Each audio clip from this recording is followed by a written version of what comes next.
School କରିବ ଏଥର ଦଶମ ଶ୍ରେଣୀର ଷାଣ୍ମାସିକ ବା ହାପିଲି ପରୀକ୍ଷାର ପ୍ରଶ୍ନପତ୍ର ବୋର୍ଡ଼ ପକ୍ଷରୁ ଏଥିନେଇ ସ୍ପଷ୍ଟ କରାଯାଇଛି। ବୋର୍ଡ଼ରୁ ହାପିଲି ପରୀକ୍ଷା ପାଇଁ ଦଶମ ଶ୍ରେଣୀ ପିଲାମାନଙ୍କର ବୋର୍ଡ଼ ହାପିଲି କ୍ୱେଶ୍ଚିନ୍ କରିବ ନାହିଁ। ସ୍କୁଲ କର୍ତ୍ତୃପକ୍ଷ ବା ସ୍କୁଲ ନିଜେ ଷାଣ୍ମାସିକ ପରୀକ୍ଷା ପାଇଁ ଦଶମ ଶ୍ରେଣୀ ପିଲାଙ୍କର ପରୀକ୍ଷାର ପ୍ରଶ୍ନପତ୍ର କରିବ। ଦଶମ ଶ୍ରେଣୀର ଷାଣ୍ମାସିକ ବା ହାପିଲି ପରୀକ୍ଷା ପାଇଁ ପ୍ରଶ୍ନପତ୍ର ତିଆରି ସ୍କୁଲ କରିବ।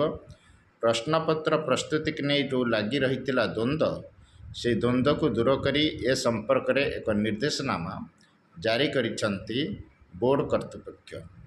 ଷାଣ୍ମାସିକ ପରୀକ୍ଷା କରିବାକୁ ସବୁ DEO ଡିଷ୍ଟ୍ରିକ୍ଟ ଏଜୁକେସନ୍ ଅଫିସର ଜିଲ୍ଲା ଶିକ୍ଷାଧିକାରୀଙ୍କୁ ଚିଠି ଲେଖିବା ସହ ଗତ ବର୍ଷ ଭଳି ଏଥର ବି ବୋର୍ଡ଼ ପ୍ରଶ୍ନପତ୍ର ଯୋଗାଇବ ନାହିଁ ବୋଲି ଉଲ୍ଲେଖ କରିଛନ୍ତି।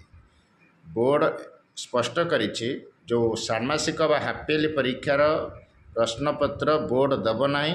ସ୍କୁଲ ନିଜ ପିଲାଙ୍କ ପାଇଁ ପ୍ରଶ୍ନ ତିଆରି କରିବ କିମ୍ବା ଓସ୍ତାଦ ଦ୍ୱାରା ପରିଚାଳିତ କ୍ୱେଶ୍ଚିନ୍କୁ ଆଣିକି ପରୀକ୍ଷା କରିପାରିବେ। କିନ୍ତୁ ବୋର୍ଡ଼ ଏ ବର୍ଷ ଷାଣ୍ମାସିକ ପରୀକ୍ଷା ପାଇଁ କୌଣସି ପ୍ରଶ୍ନପତ୍ର ଦେବ ନାହିଁ। ସ୍କୁଲ କର୍ତ୍ତୃପକ୍ଷ ନିଜସ୍ୱ ପ୍ରଶ୍ନପତ୍ର ନିଜେ ପ୍ରସ୍ତୁତ କରିପାରିବେ। ତା ସହ ପରୀକ୍ଷା ପାଇଁ ଯେଉଁ ଆବଶ୍ୟକ ପଦକ୍ଷେପ ଯାହା ନେବା କଥା ସେହି ନିର୍ଦ୍ଦେଶନାମାରେ ମଧ୍ୟ ବୋର୍ଡ଼ କର୍ତ୍ତୃପକ୍ଷ ଚିଠି ଲେଖିଛନ୍ତି।